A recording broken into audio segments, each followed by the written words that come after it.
Your journey can only begin when the self-doubts stop. The first step is harnessing your bravery within.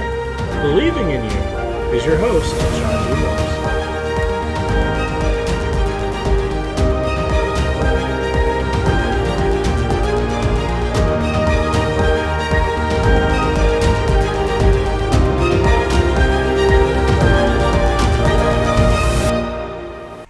Good day to you all. My name is Sean, and I'd like to thank you for tuning in to another Persevering as an Introvert episode on Bravery Within. Thank you so much for tuning in. You guys are amazing. You're continuing to make the podcast even bigger and bigger. I can't thank you enough for that. It just shows that, wow, you really want to listen to me. Kind of makes worth all the time there that I spend on putting these together and editing them and everything else. Makes it worth it. I'm glad you guys are getting something out of this. You guys are, letting me know, responding back and everything else. It's really, really nice. I want to say thank you so very much for doing that. So today what I wanted to do was I wanted to dive into a little bit more into being an introvert. And I've heard from out there that you guys really like these episodes. You're starting to understand a little bit more about yourself. And I have to admit, when I first figured out, after my divorce and stuff there, I went to work on figuring out who I was. And I've said that many times in my podcast. And I was always worried about, who I was, and who I was going to become. And I had to really basically get back to the basics to find out who I was, because there were so many times there that I thought, I was different. I just wasn't put together right. Maybe when I was put together in the factory, they used recycled parts. I don't know. But I kind of got a little worried about that, trying to figure out who I am. So, episode 13 today is just simply called Wired Differently. And what I wanted to do through this whole episode is just talk to you about it's all right to be different. It's all right not to conform to the social norms. And like I said, when I first started out learning who I was, I didn't know what an introvert was. It wasn't until probably about 15 years ago that I understood even what an introvert was. It took a little bit of time. I knew that I didn't like being around people. I have a hard time, I just absolutely detest crowds. I don't like being around with a group of people or anything like that. And I couldn't tell you how many times I've been called snobbish or a jerk, or I'm, pompous because I don't want to be around other people. What they don't understand is how much of a drain it is and how literally overwhelming it is. You almost feel like you want to short circuit when you're amongst a bunch of people and you don't know how to, how to interact. There's awkwardness on both sides, but there's more awkwardness for us introverts. And being in management for 30 years, I had to attend all of these dumb potlucks and go to the bars and with meetings and all this other stuff, all this social interaction. Now, it's not that we don't want social interaction. Let me get this clear right away. We do, but on a very limited basis and very limited people. When you get into these other things, these extroverts, they have to have loud bars, loud music, loud crowds, loud this, loud that, and that is too much, way too much for us, I'll be honest. And I thought there was always something wrong with me, because it was just like, it irritated me. It just literally, I felt so drained. It took like a week for me to get back on my feet after attending these meetings and doing all these social functions. And I really thought there was something wrong with me. But the more I got to learn about being an introvert, the more I realized, no, this is who I am. And I cannot tell you how many times I've been called snotty or snobbish, or there's other words that I have been called, but I can't use them on this podcast because I try to keep it family friendly.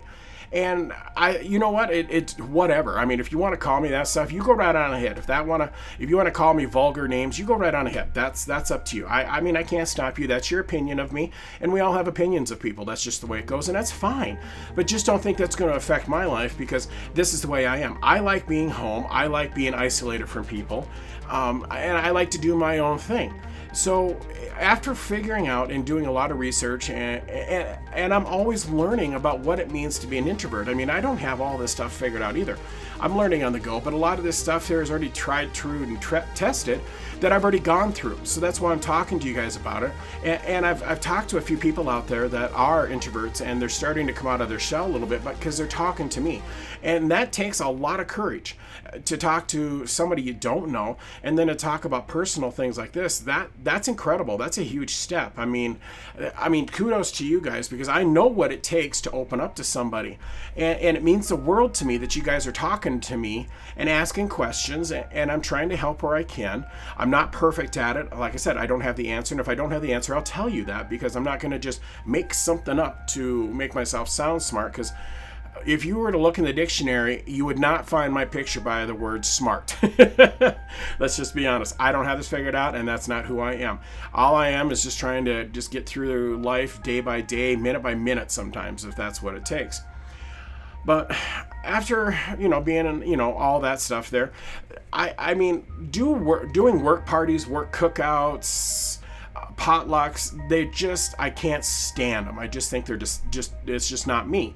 And when I went for my last job interview a couple of years ago, when we were sitting in the meeting room, they said, "What is something that you absolutely hate to do at work?" And I said, "Would you like the diplomatic answer, or would you like the truth?" And they all kind of looked at me and they said, "Well, I guess the truth." And I said, "I hate company picnics, potlucks, and parties. I will not attend them, and I want nothing to do with them." And they all just, wow, it was like a minute of crickets chirping. They just sat there and they didn't know what to say. And that's fine, because you wanted the truth. I'll tell you the truth is what it is. I can't say them, and I haven't attended any of them. And they don't even push. And it's like, don't, because I'm not going to. I don't like doing these things. I don't believe you need to show up for these things. If you want to do something nice, give us a bonus. Don't make us, ordering in pizza doesn't do squat for paying my bills.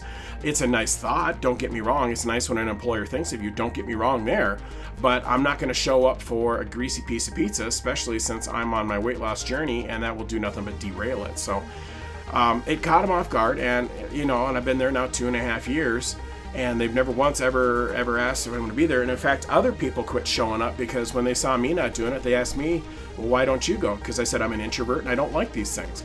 I don't like being forced to be a part of these potlucks and these social get-togethers. And it's not just work; it's home too. I can't stand being a part of a party or anything like that there. If you want to get to know me, come over, sit at my table if you're invited over, and we'll play some cards, or we'll sit on the couch and have a deep conversation or something like that there, one-on-one, or a couple people, and that's it.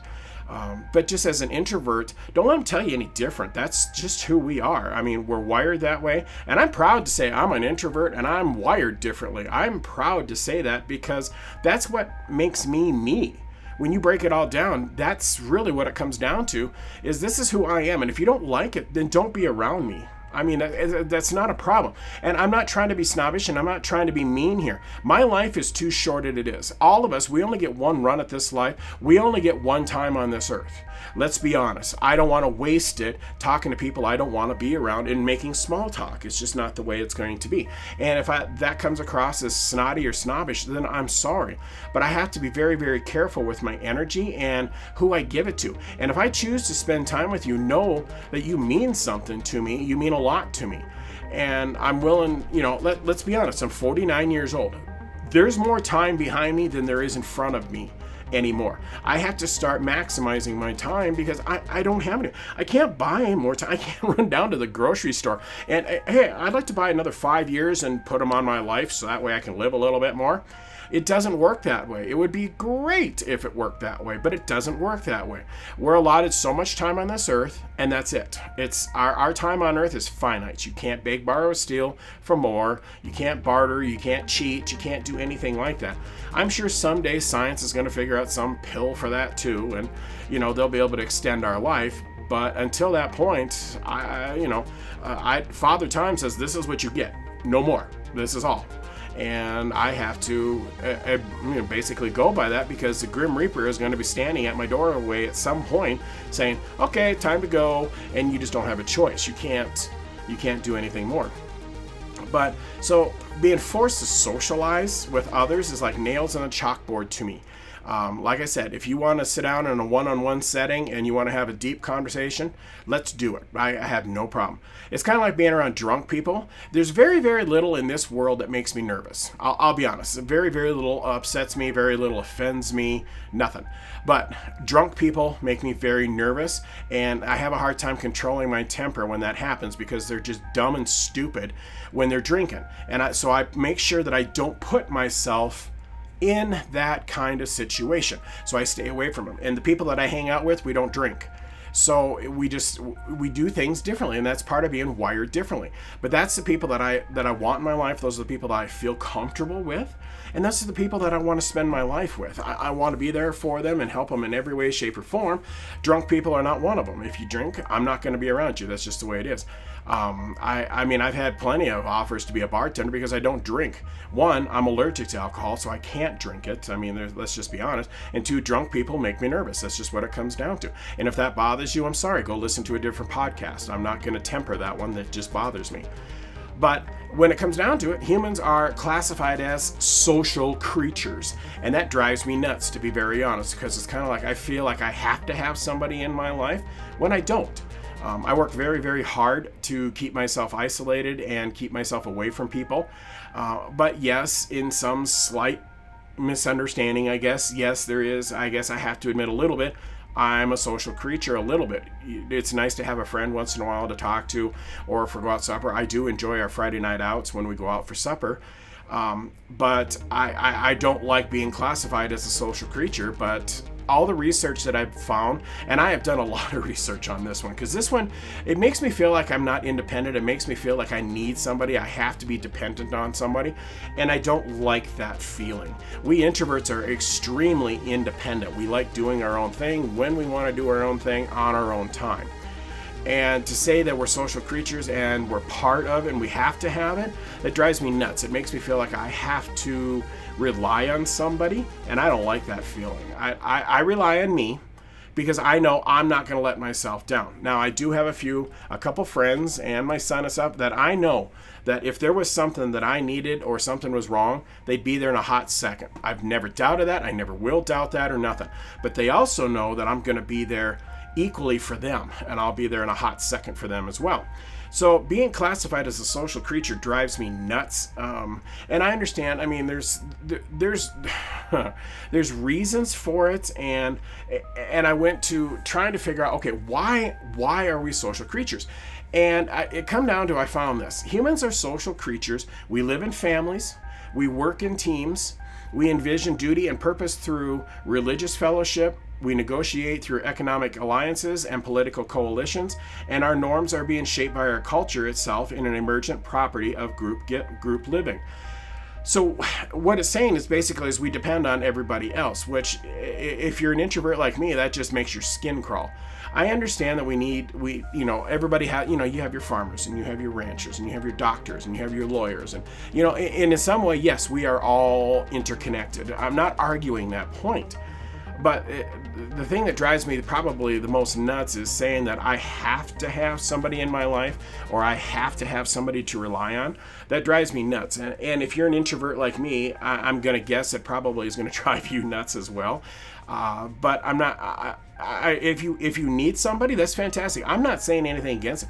If you can find somebody and you can find love, by golly, go for it. I think you'd be crazy to pass it up. I haven't been in a relationship in so long, I probably have to go back to school and read a book on it there to figure out how to be in a relationship again.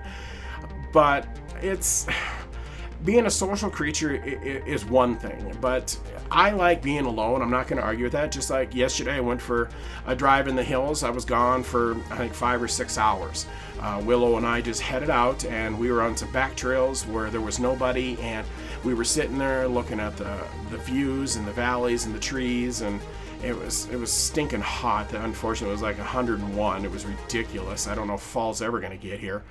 But we were still away, and she got to bebop around, and of course, she had to find a fresh pile of cow dung and roll in it before I could get to her, so I had to smell that for about 3 hours before we got home. It was just yuck. And then she got 2 baths, and I think she realized, oops, I shouldn't have done that. But for me, being social and stuff there, I mean, I can talk to anybody. I'm a hell of a salesman. I mean, I can talk to anybody. I can sell pretty much anything. And I'm a good people person. I know that. And that's I'm kind of a hybrid introvert. I can do that. But the more I do that, the more I interact, the more it drains me so bad. And it's, I mean, I know our brains are hardwired to seek out others. I mean, especially if, some of us crave isolation. I mean, we just like being alone. That's just what it comes down to. But I also know that there's consequences for being so alone all the time. And I mean, research says, if you have a low quantity of physical social interaction with a myriad of conditions, you can have cardiovascular disease, repeat heart attacks, autoimmune disorders, and high blood pressure. Mainly because, from what I gathered from that and the research that I've done, is basically when you talk to people that can lower your stress levels, you can lower your blood pressure. Basically, it helps relieve the stress part. When you're alone so much, you keep so much stored up inside. And I admit, I do that. I'm not going to argue that point, and I'm sure my family is yelling at me through the speaker as they're listening to this, going, yeah, you need to talk, you need to be there for somebody. The problem is every time that I've let somebody into my life, there's only 2 or 3 exceptions at the most, that I've let them into my life that they haven't burned me. They figure out, okay, well, I'll start listening to them a little bit. I'll listen to them for like 10 seconds, and then I want to spend the next 3 hours talking about me. Well, that gets old, and I get sick and tired of listening to everybody else when all I want to do is talk a little bit to certain people. That's why I keep my circle so small, because yes, I want to be there, and yes, I want to help. I'm not arguing that point. I love helping people. I love being there. I love listening to them. But there are some times, it's rare, but on certain occasions, I do like to talk, and I need to get some stuff off my chest. So that's why I have only a couple people that I confide in. And I know that if I talk to them, they're going to let me talk. They're going to let me rant. They're going to let me vent. They're going to let me get that off my chest. And those are the ones there that I'm extremely dedicated to. There's nothing that I wouldn't do for them. But to be classified as a social person, I mean, it's like, no, because that means then I have to have somebody in my life to rely on. Maybe I'm seeing this wrong. Now, you're more than welcome to let me know. And I'm sure there's going to be some doctors out there to let me know and say, hey, you're an idiot. You need to figure this out and do something different. This is just the way that I've gone through, my lifetime. That I don't know any different. But I do know that I have certain people there that I talk to that does help with stress. It does help with tense situations. But it's rare, because I don't want to feel like I'm relying on them, that I'm needing them, that I'm burdening them with my problems. And that's a big thing for us introverts, is we don't want to bother anybody. We don't want to burden them. And we feel like when we start talking to them, that's exactly what we're doing, is we're burdening them with our problems. And I know, and I've been told so many times, that's not the truth, and that's not the way they see it. But I don't know how else to look at it, to be honest. That's just the way I am. So I basically tried to figure out, okay, if we're classified as social creatures, and we live with families and we work in teams and blah, blah, blah, blah, blah, we have all that stuff that's going on, but we try to spend as much time alone as we can. So what I wanted to do is I started writing down some of the reasons that I think we like being alone. Now I could be wrong on these, and take them however you want to, completely up to you. But I wanted to try to figure out, and I spent some time writing up this episode. This one took me a little bit longer, because I wanted to try to figure out why we like being alone. And I thought of a few reasons. Now these may work for you guys. You may see them that way. I'm not quite sure. But these are the reasons why I like being alone. The first one is I don't like drama. I cannot stand it. I cannot stand hearing about all this weird stuff about it. I don't want to talk about people. I don't want to talk behind their back, nothing like that. Drama just stinks, because all it does is stir up the cart. Everybody gets stressed. Then you start, people start hating each other, and then they start backstabbing each other. And then to me, they're just toxic. I mean, for a lack of better words, then they're toxic. So the friends that I have, I classify as family, and they don't like drama either. We keep that out. I mean, everybody, when you have a bad day or you have a bad week or whatever it is, of course you're going to vent. You're going to get that out of your system. But drama is different. Drama is... that's like a whole different creature, really, when you break it down. And I do everything in my power to keep that out of my life. I'm not interested in it. I'm not interested in what the Joneses is doing down the road. I'm not worried about what Susie at work is doing and in her personal life and how big of a tramp she is, or whatever you want to use. I mean, it's completely up to you. However you classify drama, that's completely up to you. I mean, that's just you. But to me, I know I don't like it in my life, and I do everything that I can to stay away from it. Another one is, and a lot of people probably aren't going to believe this one, but that's up to you. Like I said, you can take these with a grain of salt or however you want to, but these are just things that I came up with trying to figure out why we like being alone. The next one that I come up with is you're an empath. An empath is a person that feels the emotions of other people. It can be so very draining. I mean, when you're an empath like I am, you can feel people when they're angry, when they're happy, when they're sad, when they're stressed, when they feel guilty, when they just anything. And let me tell you, that is so draining. And the people that I hang around with are also empaths. They can feel the emotions of others. Now, you can take this however you want to. You can say, Sean, you're the biggest hooey, or whatever you want to say. It's completely up to you. I know this is the truth, and I would swear on a Bible that there are empaths out there, and you can feel when something's wrong. You can feel those other people. And because what we do is, because everything that we have is so positive, we attract what's called energy vampires. And you can also classify them as narcissists, because they drain you, they feed on you, and because they can't generate their own positive energy. And when you're an empath, you can feel all that stuff. So trying to hide stuff from us is something that you're just never going to be able to do. I mean, do we feel everything? No, of course not. Nobody knows everything. Nobody can predict the future, and that's not what I'm saying. But an empath can feel the energy in a room so much. They can feel the energy of a person. And it's given enough time, we actually change to fit whatever that environment is. And that's when it really starts to get draining on us. That's when it's just like gets to be almost too much. It's like, wow, okay, I can't do this anymore. I mean, it feels like you can just feel the energy just being drained out of you, just sucked out of you, and it gets to be so much, and it takes a long time to get that energy back in. So that's another reason I feel that we want to, just be alone, is because then we don't go through that stress, we don't go through that drainage. Another thing that I came up with is social settings. Anything like that, parties, potlucks and everything else, they make you very nervous. And they do. To me, they do. Bars make me very nervous. Just anything there where there's a group of people, it doesn't matter. I mean, I even walked into a church and got nervous because there's so many people. Now, granted, those people were nice. I'm not arguing that point. And I've got, I could say a bunch more, but I won't. But just anything social-wise, anything more than about 2 people just gets to be way too much.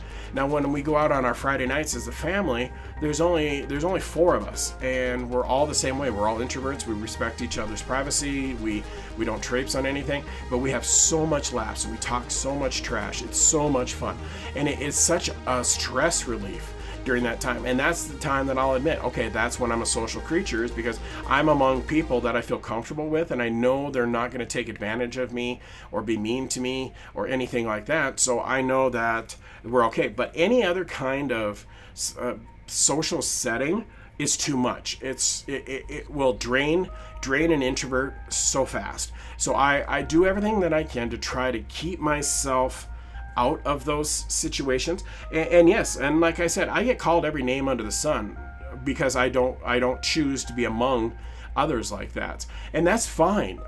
Your opinion, for the most part, there really doesn't matter, because I have to protect me. I have to take care of me. I want to be there for you. I want to help you. Now, if you get out of that, out of all those people, and you just come and sit on the deck and we talk and stuff, oh, I'm there all day long. I mean, let's do this. Let's talk. But when you start getting more than a couple people, it gets to be overwhelming. And if you're an empath, you're feeling the emotions of all those people. And holy cow, when you're talking even 10 people, wow, that is like an overload. I mean, you literally start to short circuit because it is just an overload at that point. And it took me a long time to understand that, because I never could understand why I didn't like parties and groups of people and stuff like that. I had no idea what it meant to even be an introvert until I started looking into this stuff, and then it started to make more sense. I was like, I was wired that way. That's just the way I'm made.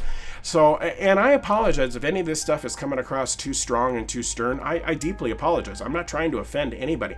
What I'm trying to do is trying to tell you this is the way we operate. This is the way we are.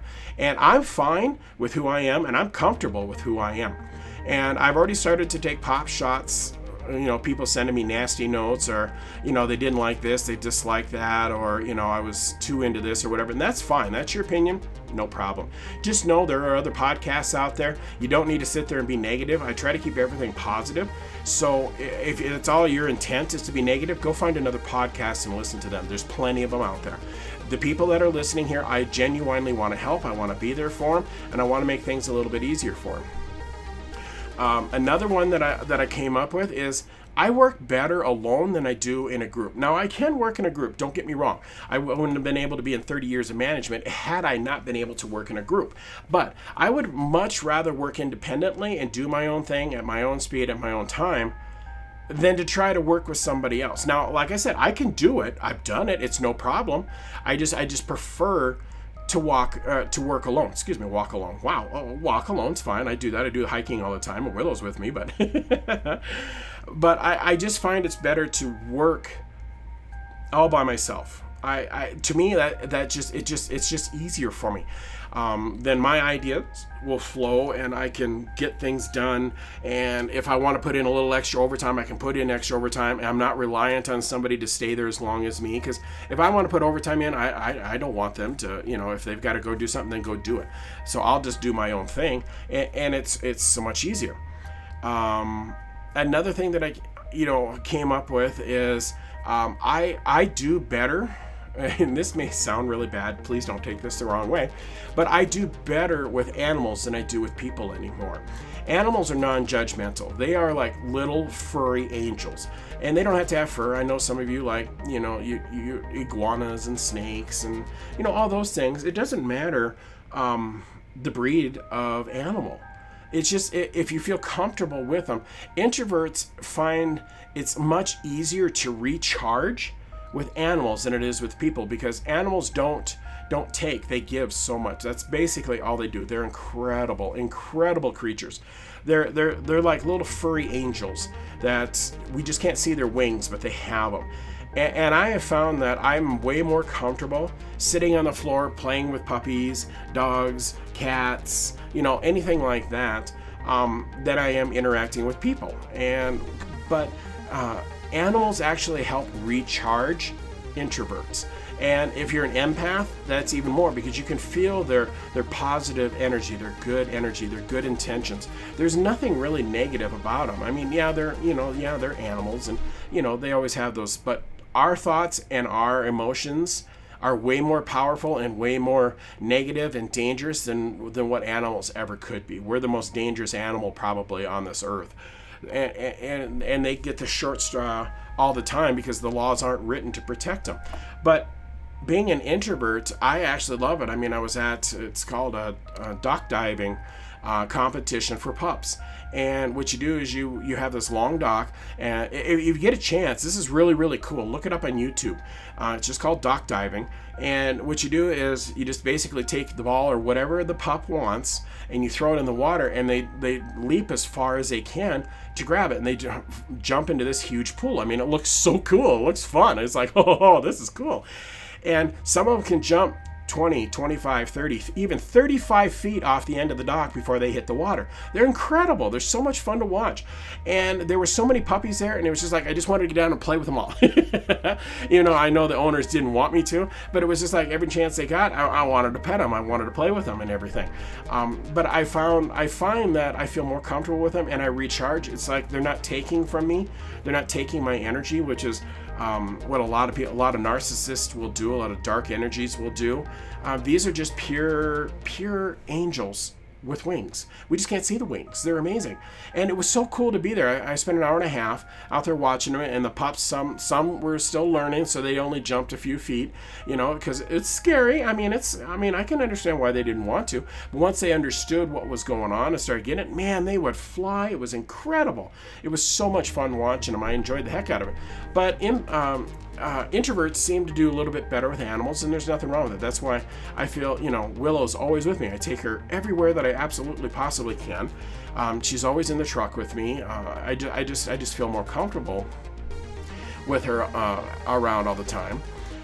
But then another, basically, this one here I'm not quite sure, and I wrote it down, and I'm not sure how it's going to be taken. But I don't want to just settle for connections. I don't know how else to put it, to be very honest with you.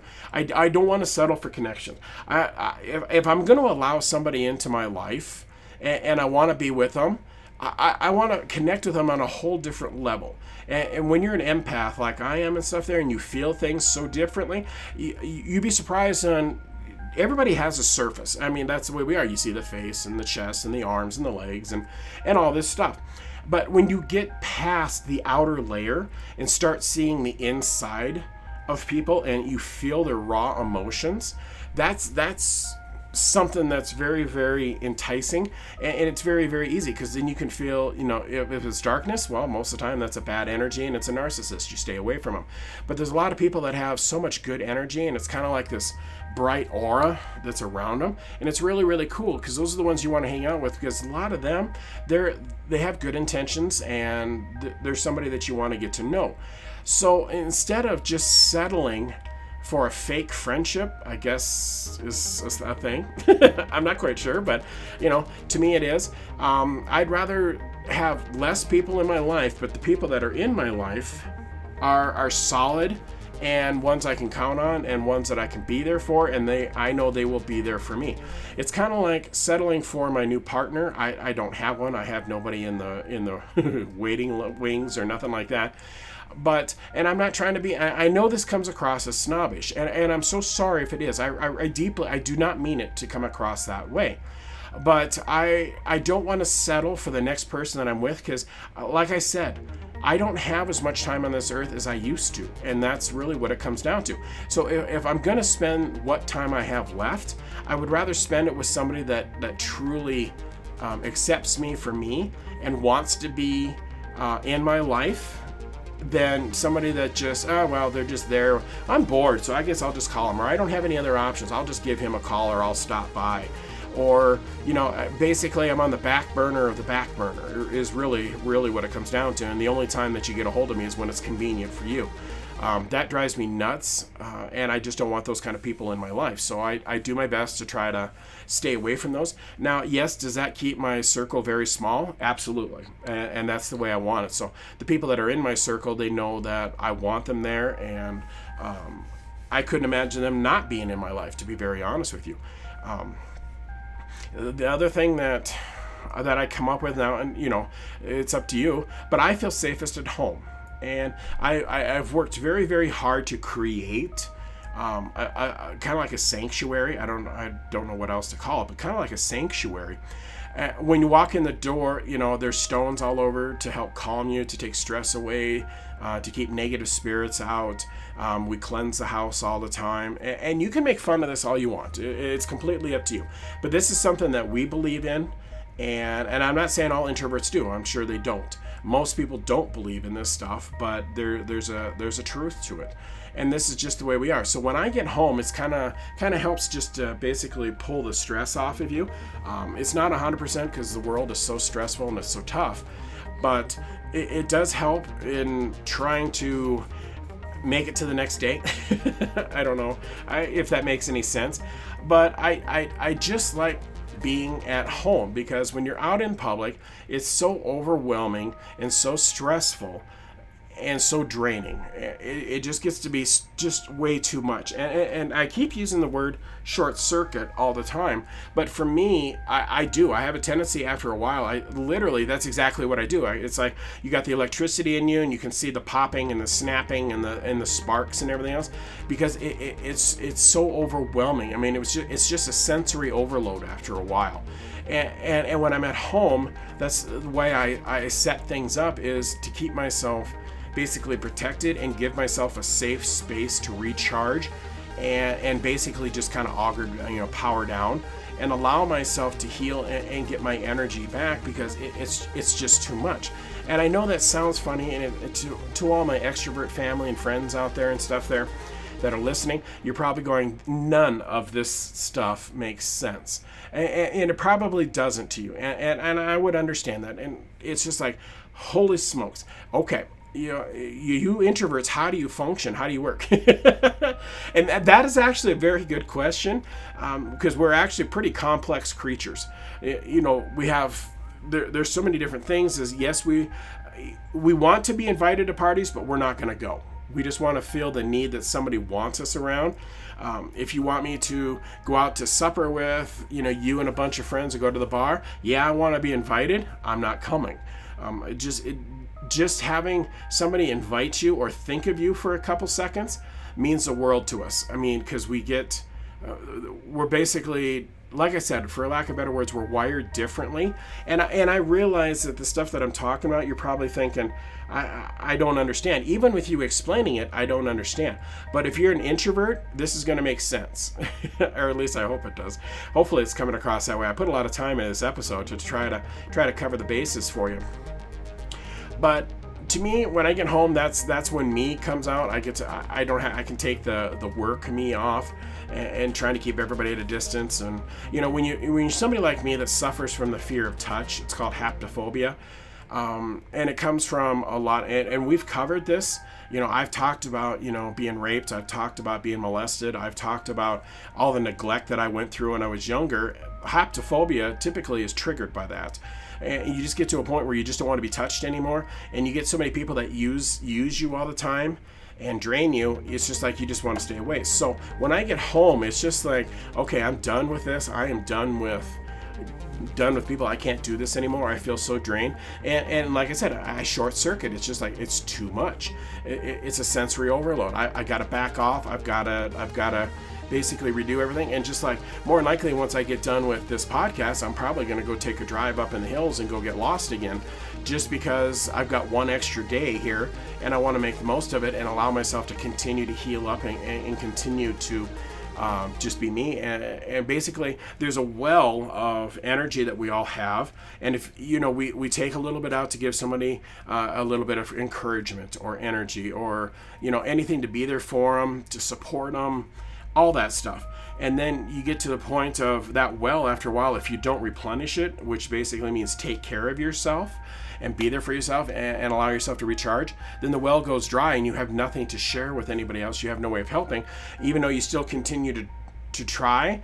Then that just basically takes away from you, and then your health runs downhill. And it's just a downhill spiral. So you got to remember to take care of yourself. You got to remember to recharge. Give yourself a little bit of time to heal yourself. And that's really, to me, that's just some of the things that why we like being alone. Now, there's probably other reasons that you guys have out there. These are just a couple things that I came up with while I was writing up the episode. So then I got to thinking, okay, how can you, if you're happy to be alone, how can you be happy? And it was kind of like, okay, well, that's a whole nother question. It's like, I wasn't planning on that for the episode, but now, now I'll tackle this one too. So I came up with a couple ideas on how to be happy alone. Now, I know we crave attention once in a while, and it's very, very hard to basically admit, to me it is, to admit that we're social creatures, because that means I need somebody else to make myself happy, and I work very hard to take care of myself, do my own thing, and make my own self happy, so that way I don't have to rely on anybody else to do it. But so I try to figure out a couple things that helps me to be happy. And like I talked before, drives in the hills. They help me out. I crank up the radio. I listen to all kinds of different music, pretty much all genres. I mean, there's a couple genres I'm not big on, and I don't listen to them. But for the most part, I pretty much listen to it all, and that allows me recharge time. Just like yesterday, Willow and I were up in the hills, and I was sitting in the grass and looking out over the view. I could see for miles, and I just saw nothing but pine trees and valleys and rocks and grass, and some of the trees are already starting to turn. So you got some colors from, thank goodness, fall is starting to show its head a little bit. If it ever get to bring the coolness with it, that would be great. But to me, drives in the hills is a huge thing. That it really helps me to recenter, to reground. And when I sit on the ground and let the grass touch my legs and my feet and everything else, it's like a connection there, and it's kind of like I'm recharging essentially. And it'll kind of like the darkness and the depression that I feel kind of goes away for a while. It's kind of like it's drained out into me, into the earth, and it's so wonderful that she takes that on, Mother Earth taking that on. But that's one thing that I do. That's how one makes me happy to be alone. Hobbies are another thing. I used to be able to, before my reconstructive back surgery, I used to be able to do like frisbee disc golf. I used to go regular golfing, volleyball, all that stuff. And I miss doing it, but hobbies are a huge thing. They help pass the time, and now my podcast kind of takes that up there, because I get to talk to you kind folks, and you're nice enough to listen to me. You're nice enough to invite me into your homes or your car for an hour a day and listen to my podcast, and that means the world to me. I mean, to me it's a hobby, and I'm hoping it helps you guys out a little bit, but it also helps me kind of stay centered and give me something to do to help other folks out, because like I said, I like to help people. I want to be there for you, but you have to be really, really careful, because it can get, basically draining you too much, and it will take a lot out of you. But I still love being there for you guys. I still like hearing your emails and when you message me and any other way that you choose to get a hold of me, which is fantastic. I love hearing from you guys. But hobbies are great, basketball, football, some people go hunting, some people go fishing, some people go boating, skiing, all of that stuff. Whatever it is, hobbies are great. You can do those alone. A lot of people will, I haven't written in a while, but I do write, and like I said, I've published 4 books. I have 3 more that are done. I just haven't published them. I just haven't come up with the money yet to publish them. But some people will do writing, journals, diaries, anything like that. It allows you to be basically get your thoughts on paper. And I know if you've never done it before, it's hard. Even if you sat at your computer, open up a Word document and it's blank, and you see that little cursor blinking in the upper left-hand corner, and you're sitting there going, what do I say? The best thing that I can say on that one there is find something that you're happy about, something that, that you're thankful for every day. There's always something to be thankful for, which could either be food, a roof over your head, your job, your health, your kids, your pets, the vehicle that you have. I mean, whatever it is, just come up with something to say, this is what I'm thankful for. And then once you start writing that stuff down, you could start getting in there, and journals actually do help. Diaries do actually help. I didn't think they did, but I can't believe the amount of help my books help me out. They help get so much stuff out of me, so much poison, so much toxicity out of me that I had been burying for so long. And I turned them into something positive. I didn't want just something negative, but I turned it into something positive. But I know a lot of people will write poetry or haikus or, songs. I mean, write a song. I mean, I know, some people can do that. Just anything to start putting the words down. And if you need to, start writing down things that you need to get out of it, stuff that bothers you, something that makes you mad. Just start writing it down. And don't worry about punctuation. Don't worry about capitalization. Don't worry about paragraphs, nothing. Just start typing. And you'll be surprised that once you start jotting it down on paper, how fast it'll start rolling out of you, and you realize, wow, I had a lot to say. It's kind of like my podcast. I always wonder, am I going to have enough material to fill 50 minutes? And before I realize it, the time on the thing says, oh, well, you're at 52 minutes. It's like, wait a minute, I got more in my notes. and I found that by writing, I get lost in that world. And now I know not everybody can write a book. I'm not arguing that point. But just writing this stuff down can make a huge impact on you. It can help you go so far. And it helps you to, when you're alone, you can just get your thoughts out on paper. And you'd be surprised once you start putting this stuff on paper and start, basically, then you go back a month later and find out where you're at. And you probably will more than likely see, hey, I've made progress. I feel better. I'm more positive. I can look at things a little bit better. I can handle more challenges. When troubles come along, I can handle them easier. Because that's what happened for me when I started writing, is I got a lot of stuff out, so it was easier for me to handle when new stuff come in. So that might be another way to help you. For me, another thing, being an introvert, having a routine is huge. That helps me be happy, because then basically, it sets up healthy patterns that basically lead to good judgments. And that's what's really helped me on my weight loss journey, is by staying in a routine. It makes me feel better, and I do the same thing virtually every day. It allows me to be more honest with myself and hold myself accountable for my weight loss journey. And it's made a huge difference, but a routine can actually help you out and give you kind of a sense of purpose. I know it sounds kind of weird, but that's one thing that helped me. Another person, other people, this used to, I don't do it because of my weight loss deal, but exercise, I know this sounds funny and you were probably waiting for that, but I got to thinking that actually does help, because when I was working out, and within time, when I get enough fat off of me, I probably will go back to strength training a little bit. I probably will start there. I did notice that it did help. It kind of worked out some of the aggressions and some of the negativity by stretching out the muscles and everything else. It did help me. So I'm thinking maybe that might be able to help you.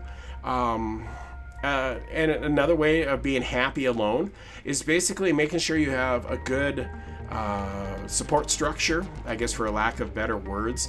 I know, like I said earlier in the podcast, there's the family that's in my circle. I implicitly trust. And if you're in that circle, I know I could call or text and they would be there within 2 seconds to help me for whatever I needed. If I just needed to talk, or if I needed, if I was just in a bad place, or whatever it is, I know that they would be there for me. And to me, that's so incredible, because having that support structure, it's kind of like having a good foundation and knowing that, okay, I can be alone, but if the time warrants and the need arises, I know I can go to those people and they would be there in a second for me. They would drop whatever they're doing and they would just dedicate their time to me and allow me to either vent or talk, or if it's something happy, or I got a promotion, or whatever it is that I absolutely had to get off my chest at that time. I know without a doubt they would be there. And that helps me to be able to stay alone, knowing that it's kind of like having a safe harbor.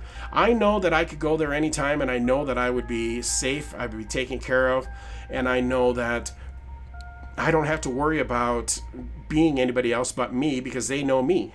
And if you know me on a personal level, I'm kind of hard to handle. I can be a lot. There's no doubt about that one there. So these people, to be able to stand toe to toe with me and be able to help me and listen to me and want to be there for me means the world to me. So that having a good support system helps making being alone that much easier. And then the only other thing that I could think of is figure out who you are. Learn who you are, and by being alone, you can realize what's your likes, what's your dislikes, what's your phobias, what's your just, there's so many things you can learn about being alone. And when you're by yourself and you sit there and you have nobody else there basically talking to you, you have no social media going, there's no emails, there's no phones, there's no nothing. All you have time is basically to sit there and contemplate who you are. You'd be surprised on who you find out who you really are. It doesn't take long, because then you start doing some self-introspection and you start looking in there, and it's kind of like, okay, well, this is who I am. This is what bothers me. Well, this is what I don't like. These are my likes. These are my dislikes. These are my quirks. These are, there's so many different things. And you get to find out who you truly are. When you're by yourself, you get to find out what makes you you. That's, I don't know how else to say it besides that. And I have to admit, with all the time that I spend alone, I learned more about myself by sitting out there and looking at those trees and looking out into the valleys, or seeing the mountains or some of the hills, whatever it is that I was looking at the time. I learned more about myself during that time than I had in the rest of my life, because it was quiet. There was, it's the only time that I basically shut off the music, because I want to hear nature's creatures talking, hear the wind flowing through the trees. If I'm lucky, up there when it's snowing, so you can have the snow falling on your head and your body and everything else while you're sitting on the tailgate of the truck. It's really incredible, because it's like, okay, you have to be honest with yourself, because it's only you. I mean, it's like, okay, yeah, I can't buffalo myself because I'm in my own head, and this is who I am. So you get to figure out who you are when you're alone. So these are just some of the things that I find that why I'm happy to be alone. Those are some of the things there. And then some of the things that we talked about earlier there, why I like being alone and why we're social creatures and stuff there. Hopefully some of this stuff makes sense to you. And just know it's okay to be wired differently.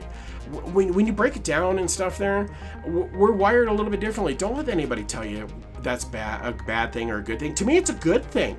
I like doing things on my own and doing it at my own speed.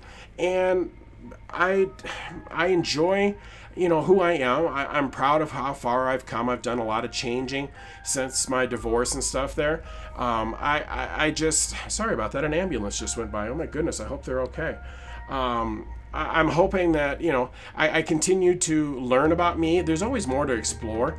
And I know there's always going to be people that are going to give me, they're going to insult me. They're going to have mean comments. They're going to say I'm snobby, whatever it is. Those are their comments and I can't change them. That's their whatever. Yeah, that's your opinion. You go ahead and do you. I'm going to do me. I'm just not going to, basically force my beliefs on you. These podcasts are just simply information. That's it. And hopefully there's something in these podcasts that will help you. There's 5 series to choose from, so there's got to be something. I spent a lot of time with them, so I'm hoping that you like them. But don't let anybody dictate your happiness or steal your positive energy. Life is way too short to try to keep up with the Joneses next door or to be like everybody else. You're unique, and embrace it. Never let anybody steal your happiness. That's all I can tell you. And you're perfect the way you are. Just be happy with you, and you'll find yourself, once you accept you for you, things will get so much easier, and I think you'll enjoy life just that much more. So I'm noticing by the time on my monitor, I am out of it as always and stuff there. So as usual, I'm going to end the podcast today with my typical dad joke of the day. So if you guys are ready to go, let the groaning and the eye rolls begin, because here's the dad joke of the day. Do you know what you call a pile of cats? A meowton. I love that one. That was pretty cool. Thanks so much there for listening. You guys are amazing. Keep sharing. Keep telling everybody, let everybody know about the podcast. I can't ask for more than that. And as always, all my love and support, Sean.